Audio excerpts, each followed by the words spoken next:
मेरा नाम शिवानी है और मेरी उम्र 24 साल है। मेरे पति दूसरे शहर जा रहे थे जब उन्होंने खास कर मुझे बोला कि मेरे छोटे भाई का ख्याल रखना। वह सिर्फ 12 साल का था। मैं मान गई।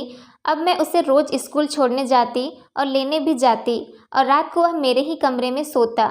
जब एक दिन मेरी मुलाकात उसके सर से हुई तो मैं यह देखकर डर गई कि वह मेरा पुराना आशिक था। मैं घर वापस आ गई, लेकिन यह बात मेरे देवर को पता चल गई और वह मुझे बार बार ब्लैकमेल करता कि वह भाई को बता देगा अगर मैंने उसकी एक शर्त पूरी नहीं की तो। मैं समझी कि वह मुझसे पैसे मांगेगा या फिर कोई चीज़, लेकिन मेरी जान निकल गई जब उसने मुझसे कहा। मेरी शादी को अभी चौथा महीना हुआ था। ज़िंदगी बहुत ज़्यादा हंसी खुशी गुजर रही थी। मेरे घर में हम सिर्फ 3 ही लोग थे, मैं, मेरा पति और मेरा देवर। एक दिन मेरे पति को जॉब के सिलसिले से बाहर दूसरे शहर जाना पड़ा और वह मुझसे कह कर गए कि मेरे भाई का ख्याल रखना। और मैंने अपनी मोहब्बत का इम्तिहान दिया और मैं अपने देवर का बहुत ख्याल रखती थी क्योंकि वह बच्चा था और मुझे शुरू से बच्चों से बहुत ज़्यादा मोहब्बत थी। मैं उसे खुद ही स्कूल छोड़कर आती और फिर छुट्टी के वक्त खुद ही उसे लेकर आती। स्कूल मेरे घर से ज़्यादा दूर नहीं था, मुझे जाने में बस 20 मिनट ही लगते थे। लेकिन मैं इस बात से हैरान थी कि यह बड़ा हो रहा है, लेकिन मेरे पति को न जाने क्या परेशानी थी। वो ये बात समझते ही नहीं थे कि उनके भाई को अब बड़ा हो जाना चाहिए, खुद अपना ख्याल रखना चाहिए। लेकिन वो ये बात समझते ही नहीं थे कि मेरा भाई अब बड़ा हो गया है, उसे खुद अपना ख्याल रखना चाहिए। कभी कभी तो मुझे ऐसा लगता था कि उन्हें किसी से कोई खतरा है, तभी वह भाई को ऐसे छुपा छुपा कर रखते हैं। लेकिन मैंने इस बात पर कोई ज़्यादा बहस नहीं की और फिर मैंने अपने पति का ख्याल रखते हुए मैंने भी अपने देवर का ख्याल ऐसे ही रखना शुरू कर दिया जैसे मेरे पति रखते हैं, जैसे वह कोई छोटा बच्चा है। मैं जब एक दिन उसे स्कूल छोड़ने गई तो कोई स्मार्ट सा इंसान अंदर स्कूल में जा रहा था। उसे देखकर तो मेरे पैरों तले ज़मीन निकल गई, क्योंकि वह कोई और नहीं, वो तो मेरा पुराना आशिक था। लेकिन ऐसा कैसे हो सकता है? ये यहाँ कैसे? यह तो मर चुका था कुछ साल पहले, तो फिर यह यहाँ कैसे? और वह भी जिंदा सही सलामत मेरे सामने कैसे खड़ा है? मैं तो बहुत ज़्यादा शॉक्ड हो गई थी। यह सब कैसे हो गया था? मैंने तो कभी सोचा भी नहीं था कि मेरी और उसकी मुलाकात यहाँ पर यूँ ऐसे बीच रास्ते में हो जाएगी। ज़िंदगी के ऐसे मोड़ पर वह मेरे सामने ऐसे कैसे आ सकता है? वह मुझे इस तरह से कैसे मिल सकता है? नहीं नहीं, ऐसा नहीं हो सकता, बिल्कुल भी नहीं हो सकता। वह तो एक हादसे में इस दुनिया से, मुझसे इससे आगे कुछ सोचा ही नहीं गया और मैं अमन मतलब कि मेरे अपने देवर को लेकर अपने घर आ गई। और जब मैं अपने घर आई तो मेरे पसीने छूटे हुए थे। अमन मेरे पास आया और आकर पूछने लगा कि भाभी तुम्हें क्या हुआ है?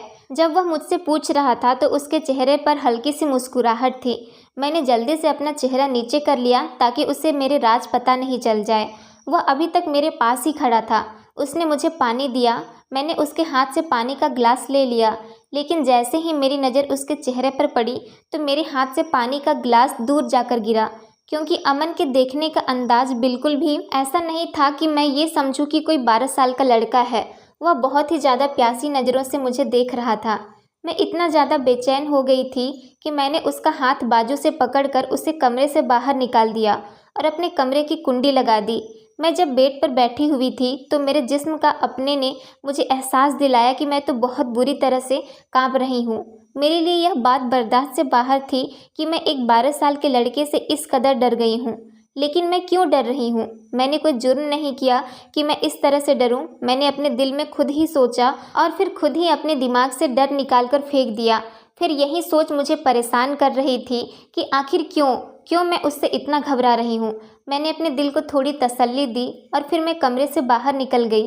अमन भी घर से बाहर निकल चुका था। मैंने हिम्मत की और मैं घर के कामों में लग गई। अब घर में जब 2 ही लोग हो तो क्या काम होगा? बिल्कुल थोड़ा सा मैंने अपने अतीत की एक बात को याद किया और सोचा कि मेरे पिता सही कहते थे कि जहाँ पर सिर्फ 2 लड़के हों उस घर में अपनी बेटी की शादी कभी मत करो।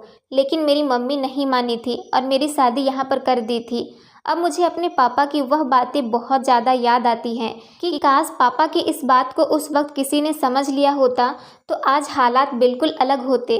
मेरी शादी जब मोहन से हुई तो वह मेरा बहुत ज़्यादा ख्याल रखते थे और अब तक रखते आए थे। लेकिन जैसे जैसे वक्त गुजरता गया घर के हालात को देखते हुए उन्हें ज़्यादा मेहनत करनी पड़ती थी।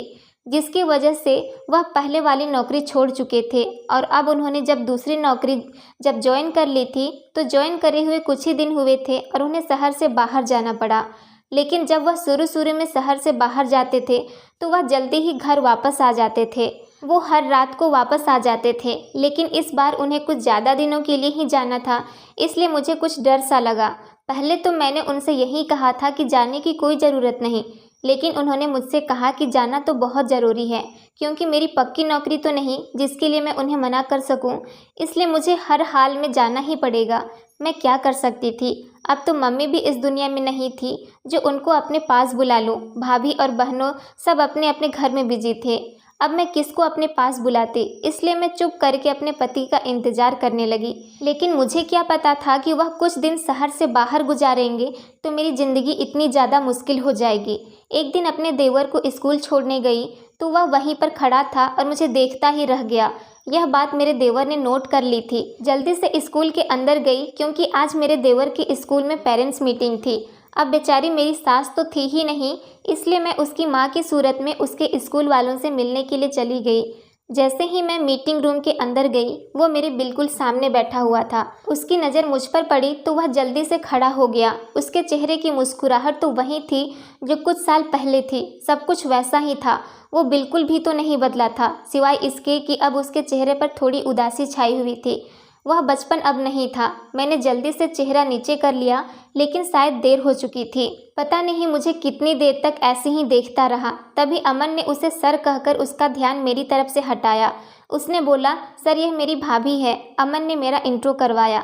वह थोड़ा होश में आया और बहुत इज्जत के साथ मुझसे बात करने लगा। मैं बहुत ज़्यादा कंफ्यूज थी। पता नहीं क्यों मैं फिर से अपने अतीत में जा चुकी थी। अमन ने उसकी नज़रों से पता नहीं क्या समझ लिया था।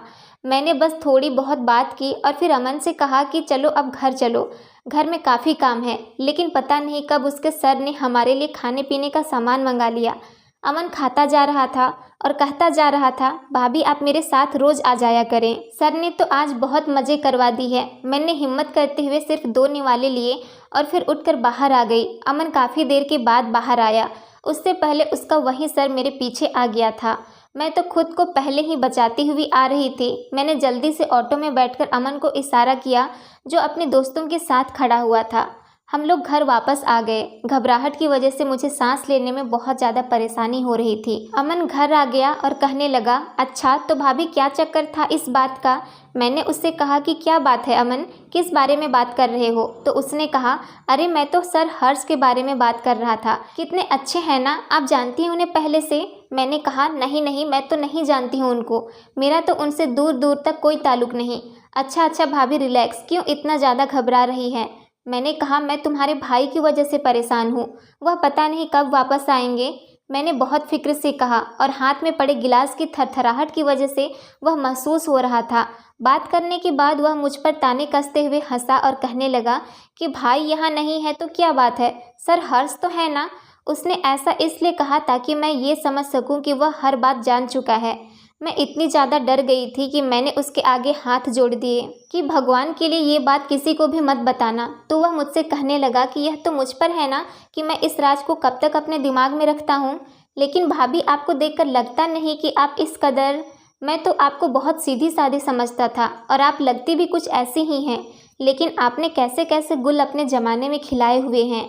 आप देखिए कैसे पर्दे उठ रहे हैं और कैसे भेद खुल रहे हैं। लेकिन कोई बात नहीं, अगर आप मेरा एक काम कर देंगी तो मैं ये राज किसी को भी नहीं बताऊंगा। लेकिन इसके लिए आपको मेरी एक शर्त पूरी करनी पड़ेगी। मैं इतनी ज़्यादा डर गई थी और इतनी बड़ी मुसीबत में फंस गई थी कि मैंने उसकी शर्त मानने के लिए हामी भर दी। मैंने उससे कहा कि मुझे तुम्हारी हर शर्त मंजूर है, क्योंकि मेरे दिमाग में तो यही था कि वह मुझसे पैसे मांगेगा या कोई कीमती चीज़। इसलिए मैं बहुत ज़्यादा इत्मीनान थी कि अमन तुम्हें जो चाहिए मुझे बताओ, मैं तुम्हें दूंगी। मेरे इन जुड़े हुए हाथों की तरफ देखो, भगवान के लिए किसी से बात नहीं कहना। अमन ने कहा कि मैं किसी को कुछ नहीं बताऊंगा, लेकिन इस शर्त को पूरा होने के बाद, और वह शर्त मैं आपको परसों ही बताऊंगा। मैंने कहा, आज ही बता दो, क्योंकि मैं नहीं चाहती इस काम में और ज़्यादा देर हो। अरे भाभी, मैं आज बहुत ज़रूरी काम से बाहर जा रहा हूँ, परसों तुम्हें ज़रूर बता दूंगा या कल, आप इतनी बेचैन ना हो। ये कहकर वो बाहर चला गया और मुझे पूरी रात के लिए टेंशन में छोड़ गया। खैर मैंने हिम्मत की और अपने काम किए। इसी पल मोहन की कॉल आ गई और मेरा जिस्म बहुत बुरी तरीके से कांपने लगा। मुझे लगा कि शायद अमन ने उसे सब कुछ बता दिया। बहुत देर रिंग बजने के बाद मैंने उसकी कॉल नहीं उठाई और वह बोल बोलकर खुद ही बंद हो गया। अमन पूरा दिन बाहर घूमने फिरने के बाद घर वापस आया तो मैं उसका इंतज़ार ही कर रही थी। वह मुझसे कहने लगा कि भाभी, सर तो मैं आपको परसों ही बताऊंगा और मैंने अपने दोस्तों के साथ बाहर खाना खा लिया, इसलिए आप जाकर अपने कमरे में सो जाइए। भाई कल या परसों आ जाएंगे। वो इस तरह एक्सप्रेशन से कह रहा था कि मैं उसके उम्र और उसके स्वभाव का अंदाज़ा करने लगी। मैं अपने कमरे में चली गई और रात भर टेंशन में ही रही। न मैं ढंग से खा सकी न ही पी सकी। न जाने मुझे ऐसा क्यों लगा कि साथ वाले कमरे में कोई बात कर रहा है। हमारे घर में सारे कमरे ऐसे ही थे, बराबर बराबर। मुझे आवाज़ पहले से और ज़्यादा आने लगी तो मैंने अपने कमरे की दीवार के सुराख में से बातें सुनने की कोशिश की। मेरे पैरों तले से ज़मीन निकल गई क्योंकि साथ वाले कमरे में मेरा देवर एक औरत के साथ चिपक के बैठा हुआ था। वो औरत उसके बहुत ज़्यादा करीब थी और वह उसके कान में बार बार कोई बात कह रहा था। ये सिलसिला काफ़ी देर तक चलता रहा। पहले तो मेरा दिल करा कि अभी जाकर इसका हाथ पकड़कर इसके मुंह पर इतने थप्पड़ मारूं कि गिन ना सके, लेकिन फिर अगले ही पल मुझे ये सोच परेशान करने लगी कि अमन बहुत ज़्यादा चालाक है। ये ना हो कि मेरे जाने से पहले ही ये औरत को इधर उधर छुपा दे और फिर अपने किए को माने ही नहीं, कहे कि मैंने तो कुछ नहीं किया। इसलिए मैंने 1-2 दिन इंतज़ार करने का सोचा कि मैंने इसे अगर दोबारा इस हालत में देखा तो फिर मैं इसे कभी भी माफ़ नहीं करूँगी। खैर, और बहुत ही मुश्किल से यह रात गुजरी। कल गुड फ्राइडे था, इसलिए उसको स्कूल नहीं जाना था। उसके स्कूल की छुट्टी थी, इसलिए मैं भी बेफिक्री से सो रही थी। लेकिन जैसे ही मुझे याद आया तो मैंने जल्दी से उठी और जाकर अमन को जगाया। वो एकदम हड़बड़ा के उठ गया और कहने लगा कि भाभी, कम से कम छुट्टी वाले दिन तो मुझे आराम से सोने दिया करें। मैं कह रही थी कि मैं गर्म गर्म नाश्ता बनाने जा रही हूँ, तुम भी खा लो। वो मेरे चेहरे की तरफ देखने लगा, फिर भी मुझसे बिना कुछ कहे ही मेरे पीछे पीछे किचन में आ गया। वहाँ टूल पर बैठा और साथ ही जमाई के ऊपर जमाई लेने लगा। मैंने उससे कहा कि क्या बात है, रात भर सोए नहीं हो क्या? मैंने तो एक नॉर्मल सी बात की थी, लेकिन वह मेरी बात का गलत मतलब ले गया और कहने लगा कि भाभी, रात को जागना तो आपका काम है, किसी की यादों में। मैं भला मासूम सा बच्चा क्या करूँगा रात को जाग कर? मैं इसकी इस बात पर बहुत ज़्यादा शर्मिंदा हो गई और फिर और कोई बात ना कर सकी तो बहुत मज़े से नाश्ता करने लगा। और जब पेट भर गया तो वह मुझसे कहने लगा कि भाभी, मेरी बात सुनो, आप यूं ही ना डर जाया करें, बहुत अच्छी हैं आप, और मेरी शर्त सुन लीजिए। मैं एक ही शर्त पर भाई को यह बात नहीं बताऊंगा, अगर आप मेरी यह बात मान लेंगे। और इसके बाद अमन ने मुझसे जो कुछ भी कहा वह सुनने की हिम्मत मैं कहाँ से लाई। मैंने किस तरह से वह बात सुनी और किस तरह से वह बात सह सकी, यह तो मेरा भगवान ही जानता है। मैंने कहा, अमन, आखिर तुम्हें शर्म क्यों नहीं आई? यह बात कहते हुए आंसू मेरी आंखों से तेजी से बह रहे थे। मैं लगातार उसको देखे जा रही थी कि शायद ये अपनी कही बात पर शर्मिंदा हो जाए या ये समझने के काबिल हो जाए कि यह मेरी भाभी ही नहीं, यह तो मेरी माँ समान है। मैंने उसे माँ जैसा ही सुलूक किया, लेकिन कभी देवर भी भाभी माँ जैसे रिश्ते समझ सके हैं क्या? वह कभी भी नहीं समझते। इसलिए इस घटिया इंसान ने इतनी कम उम्र में इतनी घटिया बात कर दी थी। मैंने उससे कहा, तुम्हें अंदाज़ा भी है कि तुम क्या कह रहे हो? उसने कहा कि हाँ, मुझे अंदाज़ा है कि मैं क्या कह रहा हूँ। मैं वही कह रहा हूँ जो आप सुन रही हैं। अगर आपने मेरी बात पर गौर नहीं किया तो आप इसके जिम्मेदार खुद ही होंगी। यह तो बिल्कुल वही बात हुई कि आगे कुआं और पीछे खाई। अगर मैं इसकी बात नहीं मानती तो भी फंसती हूँ और अगर मान लेती हूँ तो भी मैं ही मरती हूँ। इसलिए बहुत सोचने समझने के बाद मैंने ये सोच लिया कि ऐसी ज़िंदगी से तो मौत ही बेहतर है। बेशुमार आंसू मेरी आंखों से बहते हुए मेरे गालों पर निकले और मैं यही कह रही थी कि भगवान मेरी मदद कर दे। मैं क्या करूं? मैं वहीं किचन के स्टूल पर बैठ गई कि आखिर मैं यह शर्त कैसे मानूं? मैं क्या करूं? मैं यह सोचती ही रही, लेकिन मैं कुछ समझ नहीं सकी और फिर मेरा खाना भी जल गया और ना मैं नाश्ता कर सकी और ना ही कुछ, और मैं बस यूं ही किचन में बैठी रोती रही। अमन कहीं बाहर जा चुका था। मेरे दिल से इसके लिए नफरत ही निकल रही थी कि ये इतना सा लड़का मेरे दिन रात चैन सुकून का कितना बड़ा दुश्मन बन चुका है। भगवान इसे अकल दे दे। अभी इसे बाहर गए हुए कुछ ही देर हुई थी कि वह वापस आ गया और आकर कहने लगा कि भाभी, आपने क्या सोचा है? मैंने कहा, अमन, यह सब तुम क्या कह रहे हो? किस बात का बदला तुम मुझसे ले रहे हो?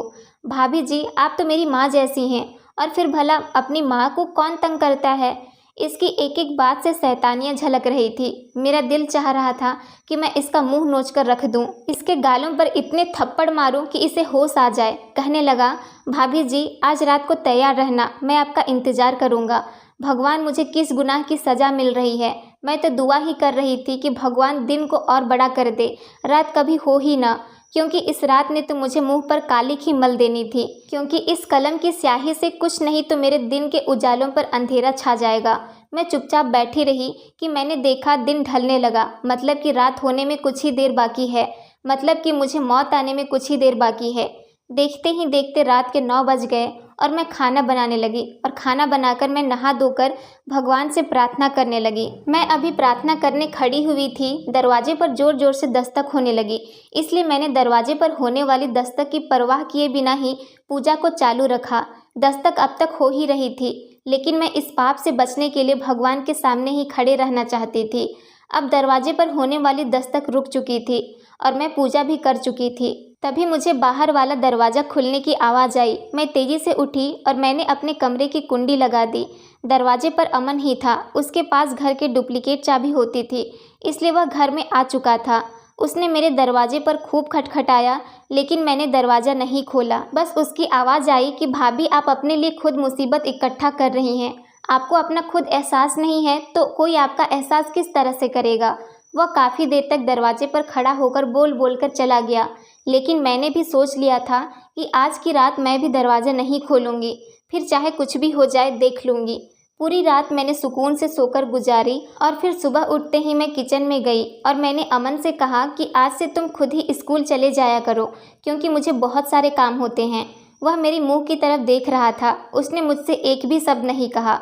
साथ में उसने अपना बैग उठाया और घर से बाहर निकल गया, लेकिन मैं कुछ ही देर के बाद रास्ता बदलकर उसके पीछे ही चली गई, क्योंकि मैं भी देखना चाहती थी कि यह किन कामों में पड़ा हुआ है और उसकी जान पहचान किन लोगों के साथ है, क्योंकि उसकी जितनी उम्र थी उससे तो बहुत बहुत बड़े काम ही कर रहा था। मैं उसके पीछे पीछे चल रही थी, उसको पता नहीं था कि मैं उसके पीछे आ रही हूँ और मैं रास्तों को बदल बदल कर चल रही थी। मैं उसके स्कूल पहुँची तो मैंने गार्ड से पूछा कि अमन स्कूल पहुँच गया, तो वह मुझसे कहने लगा कि हाँ वो तो पहुँच गया है। मैं कुछ उदासीन सी होकर घर की तरफ लौट आई। मैं घर की तरफ जब लौट रही थी तो सर हर्ष मुझे रास्ते में मिले और मुझसे कहने लगे कि तुमने मेरे साथ ऐसा आखिर क्यों किया। वह मुझसे गुस्से में था और मेरी तरफ लगातार देख रहा था। मैंने पहले तो तेज़ तेज़ चलना शुरू कर दिया, लेकिन जब उसे लगातार अपने पीछे आते हुए देखा तो मैं एक जगह रुक गई और मैंने उससे कहा कि अगर अतीत नहीं भुलाया जाता तो उस वक्त में गायब नहीं होना था, और अब जब मैं अपने घर में बहुत ज़्यादा खुश हूँ तो तुम मुझसे ये सब बातें क्यों करवाने की कोशिश कर रहे हो। तुम्हें क्या लगता है कि तुम्हारे यह सब करने से मैं अतीत में चली जाऊँगी? तो ऐसा कभी नहीं होगा, यह तुम्हारी भूल है। मैं उसे जल्दी से सुनाकर और तेज़ी से चलते हुए अपने घर की तरफ आ गई और घर में आ गई। मैं बहुत हैरान हो गई कि दरवाजे पर लगा ताला अब दरवाजे पर नहीं था। मैं घर में गई तो मुझे यह देखकर बहुत ज़्यादा खुशी हुई कि घर में मोहन खड़े थे, लेकिन वह हमेशा की तरह मुस्कुरा नहीं रहे थे। वह थके हुए थे, लेकिन मैं एकदम से जाकर उनके सीने से लग गई। वो जल्दी मुझे एक तरफ करके कमरे में चले गए। मैं उनके इस व्यवहार से बहुत ज़्यादा परेशान हुई कि अचानक ये सब क्यों हो रहा है और क्या हो रहा है। एकदम से मेरे दिमाग में आया कि अमन ने शायद इन्हें कुछ गलत बता न दिया हो। वो नहाकर जब बाहर निकले तो मैंने उनसे कहा कि मैं नाश्ता बना चुकी हूँ, आ जाओ खा लो। तो उन्होंने बहुत ठंडे लहजे से जवाब दिया कि मैं नाश्ता करके आया हूँ। मैंने उनके करीब जाकर पूछा कि मोहन कुछ हुआ है क्या? तो वह मुझसे कहने लगे कि नहीं, अभी कुछ हुआ तो नहीं, लेकिन बहुत जल्द बहुत कुछ होने वाला है। तुम जाओ मौज करो। मैं टिप टिप रोने लगी और यह सोचने लगी कि भगवान किसी भी तरह मेरे अतीत से मेरा पीछा छुड़वा दे। मैं नहीं जानती थी कि मेरे कौन कौन से पाप इतने ज़्यादा हैं जिसकी वजह से मुझे ऐसी सज़ा मिल रही है। अमन के आने पर मोहन का मिजाज बिल्कुल ठीक था और वो उनसे हंस हंस कर बातें कर रहे थे। मेरे दिल में अमन के लिए बहुत ज़्यादा नफरत आ चुकी थी। यह लड़का मेरे लिए बहुत बड़ा बवाल बन चुका था। मोहन ने मुझसे कहा कि अब मैं आ गया हूँ तो कुछ दिन के लिए अच्छा रहेगा कि तुम अपनी मम्मी के यहाँ पर होकर आओ। लेकिन मैं क्यों जाऊँ? अभी तो आप घर वापस आए हैं, मुझे कहीं नहीं जाना। लेकिन भगवान को कुछ और ही मंजूर था कि तभी शाम को मेरे घर से कॉल आ गई कि छोटी भाभी की तबीयत बहुत ज़्यादा ख़राब है, इसलिए मुझे जल्दी से वहाँ जाना होगा। मोहन मुझे वहीं मम्मी की तरफ घर के बाहर उतार के वापस आ गए। लेकिन मैं जैसे ही घर में गई तो सामने बैठे इंसान के ऊपर जब मेरी नज़र पड़ी तो मेरी तो सांसें रुक गई। सामने सोफे पर ही हर्ष बैठा हुआ था। उसने मुझे नहीं देखा था, इसलिए मैं जल्दी से दौड़ते हुए भाभी के कमरे में आ गई, जहाँ पर भाभी बिल्कुल ठीक ठाक बैठी हुई मुस्कुरा रही थी। यह क्या भाभी, आप बिल्कुल ठीक हैं? तो आपने ऐसा मजाक करके मुझे यहाँ क्यों बुलाया? अरे यहाँ आओ तो सही। यह जो बाहर आदमी यहीं बैठा है, ये मेरी बहन के रिश्ते के लिए आया है। मैंने इसे यहीं पर ही बुला लिया ताकि तुम्हारे भाई से खुलकर मिल ले और साथ ही एक दूसरे से बातें कर ले, क्योंकि इसके माता पिता नहीं हैं और इसे जो कुछ करना है खुद ही करना है। भाभी बहुत ही ज़्यादा खुश होकर बता रही थी, उनके मुंह की तरफ देख रही थी। अगर आपको इससे रिश्ता करना है तो मुझे झूठ बोलकर यहाँ पर बुलाने का क्या मकसद बनता है? मैं सच में भाभी से नाराज़ हो चुकी थी, इसलिए कोई बात भी नहीं कर रही थी। वह मुझे मनाने की लगातार कोशिश कर रही थी, लेकिन मैं एक तरफ मुंह बनाकर बैठ गई। कुछ देर बाद ही भाई ने हम सबसे कहा कि खाना लगाएं। मैंने न चाहते हुए भी खाना लगाया और इस पर मुसीबत की कि मुझे वह खाना वहाँ उसके साथ बैठकर खाना भी पड़ा। हर्ष की नज़रें लगातार मुझे ही देख रही थी, तो मैं बहुत ज़्यादा परेशान हुई। अभी हम खाना खा ही रहे थे कि अमन और मोहन वह दोनों भी यहाँ आ गए। अरे वाह, यहाँ तो बड़ी पार्टी हो रही है, वह भी हमारे बिना। अमन ने आते ही पनीर उठाया और उसे खाते हुए ऊंची आवाज़ में कहा। जब यह दोनों आए थे तब हर्ष वॉशरूम में गए थे, लेकिन अमन उनको देख चुका था और लगातार इंतजार में था। लेकिन हर्ष जा चुका था, उसे कुछ ज़रूरी काम था। मोहन और अमन को भी भाई ने ही बुलाया था, वह सबको सरप्राइज दे रहे थे। मेरी तो जान पर ही बनी हुई थी। अमन और मोहन जा चुके थे और मोहन मुझसे कह कर गए थे कि मैं अभी कुछ दिन और यहीं पर रहूं। मैं अगले कुछ दिनों तक यहीं पर रही और भाभी के साथ जाकर शॉपिंग करती रही। भाभी की हर बात हर्ष से शुरू होती और जाकर हर्ष पर ही ख़त्म होती, क्योंकि वह बहुत ज़्यादा खुश थी और साथ में वो तारीफ़ भी करती रहती थी। एक दिन हम शॉपिंग कर रहे थे तो भाभी को याद आया कि इस साड़ी का ब्लाउज़ तो दुकान पर ही छोड़कर आई हैं। मेरे पास बहुत ज़्यादा सामान था, इसलिए मैं वहीं पर एक साइड में सारा सामान लेकर बैठ गई और भाभी से कहा कि आप जाइए और सारा सामान उठाकर ले आइए। भाभी चली गई और मैं वहीं पर एक तरफ होकर बैठ गई। तभी मुझे अपने पास किसी के होने का एहसास हुआ, तो वह हर्ष ही था। मैंने उससे कहा कि तुम क्यों लगातार मेरा पीछा कर रहे हो, क्या चाहते हो? तो वो कहने लगा, मैं तुम्हारे पीछे क्यों आऊँगा। वो कहने लगा, तुमने क्यों अपने आप को ऐसे डर में बंद कर लिया है? यहाँ आसपास तुम्हारे सिर्फ परेशानियाँ ही हैं। वह मुझे बहुत हैरत से यह सवाल पूछ रहा था। न जाने कब के रुके हुए आंसू मेरे उसके यह पूछने पर छलक पड़े। वह आगे बढ़ा और मुझे एक टिश्यू दिया। मुझे पता नहीं कि मैंने किस अंदाज से वह टिश्यू पकड़ा और फिर मैंने उसे अपने आंसू साफ किए। कुछ ही देर में भाभी आ गई। मुझे नहीं पता उन्होंने देखा या नहीं, लेकिन उन्होंने मुझसे कुछ सवाल नहीं किए और चुपचाप होकर मेरी तरफ देखती रही। मेरी सूजी हुई नाक और आंखें बहुत कुछ बता रही थी। भाभी ने मुझसे बहुत प्यार से पूछा कि क्या हुआ है। मैंने बहुत शांति से जवाब दिया कि मम्मी पापा की बहुत ज़्यादा याद आ रही है। उन्होंने मुझे गले से लगाया और अपने साथ लेकर चल पड़ी। आज की शॉपिंग इतनी ही थी क्योंकि मेरी तबीयत ठीक नहीं थी। जब हम लोग घर पहुँचे तो भाई की बहुत ऊंची आवाज़ में बात करने की आवाज़ आ रही थी, जैसे कि वह किसी से लड़ाई कर रहे हैं। हम लोग एकदम अंदर गए तो अंदर मोहन बैठे हुए थे और वह मेरे ही बारे में कुछ उल्टा सीधा कह रहे थे कि मैं कोई आवारा लड़की हूँ जो मॉल में, रेस्टोरेंट में लड़कों से मिलती रहती हूँ। भाई से यह बात बिल्कुल बर्दाश्त नहीं हुई और वह मेरी तरफ बढ़े और पूछने लगे, यह सब क्या है बच्चा? भाई हमेशा मुझे बच्चा कहकर ही बुलाते थे। अरे यह क्या बताएगी, हमारी तो किस्मत ही खराब थी जो हमने इसे अपने घर में जगह दी। बस इसे यहीं रखे अब अपने घर में, मेरा इसके साथ अब कोई रिश्ता नहीं। मैंने एकदम से जब मोहन की बात सुनी तो मैंने भाई से कहा कि अभी इसी वक्त आप हर्ष और अमन को फ़ोन करके बुलाइए। भाई ने एकदम कॉल करके दोनों को यहाँ बुलाया और वह कुछ ही देर में यहाँ पर आ गए। जैसे ही हर्ष घर में आए तो उनकी नज़र मोहन पर पड़ी।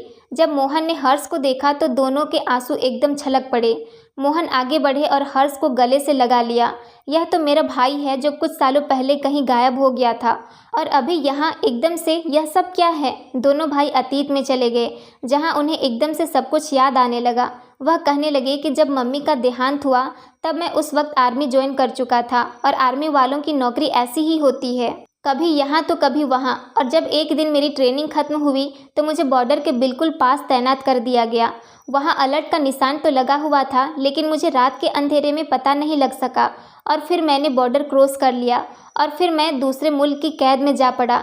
फिर मैं वहाँ 5 साल रहा। वहाँ के 5 साल मेरे लिए 500 साल के बराबर है, क्योंकि बहुत ही ज़्यादा बुरे कैदी थे, रोज़ जुल्म होते थे।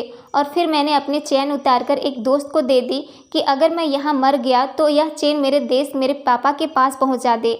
और मुश्किल यह हुई कि मुझसे पहले वह वहीं मर गया और बस अखबार में उसको दे दिया गया और उसमें उसकी चेन को बहुत जूम करके दिखाया गया। मेरे घर वालों ने जब यह खबर पढ़ी तो रो पीट कर मुझे सब्र कर बैठे।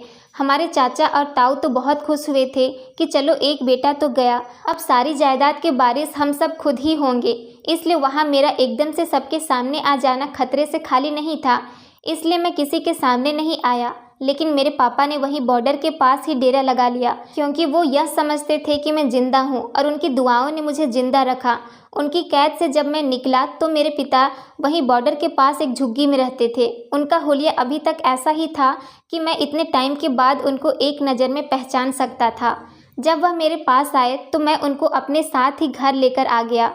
अब इतने साल जेल में रहने के बाद और इतना जुल्म सहने के बाद कुछ तो असर होता ही ना। मैं अपने घर का पता पूरी तरीके से भूल चुका था और पापा की बुढ़ापे की वजह से और सदमे की वजह से याददाश्त कम हो गई थी। फिर मैं भटकते हुए वापस अपने शहर में आ चुका था, जहां मैंने स्कूल में पढ़ाना शुरू कर दिया। वहां मैंने एक दिन अमन को देखा, क्योंकि मेरे कैद के दौरान बहुत ज़्यादा छोटा था, लेकिन इसके गाल पर यह लाल निशान इसकी निशानी बन गया और मैंने इसको पहचान लिया। और फिर मैंने इससे खूब दोस्ती की और मैंने इसे सब कुछ बता दिया। उसने मुझसे कहा कि यह मुझे हर सूरत में अपने साथ घर लेकर जाएगा। फिर एक दिन मैंने भाभी को देखा तो मुझे कॉलेज का वक्त याद आ गया, जब हम एक दूसरे को पसंद करते थे। अमन कहने लगा कि यही आपको अपने साथ घर ले जा सकती है, और फिर मैंने इससे मेल मिलाप बढ़ाने की कोशिश की, लेकिन पुरानी बातों की वजह से इस औरत ने मुझे जरा भी भाव नहीं दिया, बल्कि इसने हमेशा ही मुझसे बहुत सख्त और तंग लहजे में बात की। और फिर इसने अमन की भी कोई बात नहीं मानी। पापा जी मेरे साथ ही हैं। एकदम से पिछले कमरे से बहुत ही ज़्यादा बूढ़े आदमी निकले और आते ही अपने तीनों बेटों को और मुझे गले से लगा लिया और हम सब बहुत ही ज़्यादा खुश थे। लेकिन अमन की खुशी तो दोगुनी थी, क्योंकि वह सबसे छोटा होने की वजह से सबसे ज़्यादा अपने माँ पापा को मिस करता था। लेकिन उसे माँ तो नहीं मिल सकी, लेकिन इतने सालों बाद उसके पापा उसे मिल गए थे। अब हम सबके चेहरे खिले हुए थे, हम बहुत ही ज़्यादा खुश थे। मोहन ने सबके सामने मुझे माफ़ी मांगी और मैंने भी उनको दिल से माफ़ कर दिया था। दोस्तों, मैं उम्मीद करती हूँ आपको हमारी कहानी पसंद आई होगी। कहानी पसंद आई है तो वीडियो को लाइक करें, चैनल पर नए हैं तो चैनल को सब्सक्राइब करें और हाँ, नोटिफिकेशन बेल को ज़रूर दबाएं ताकि अगली अपडेट सबसे पहले आपको मिले। धन्यवाद दोस्तों।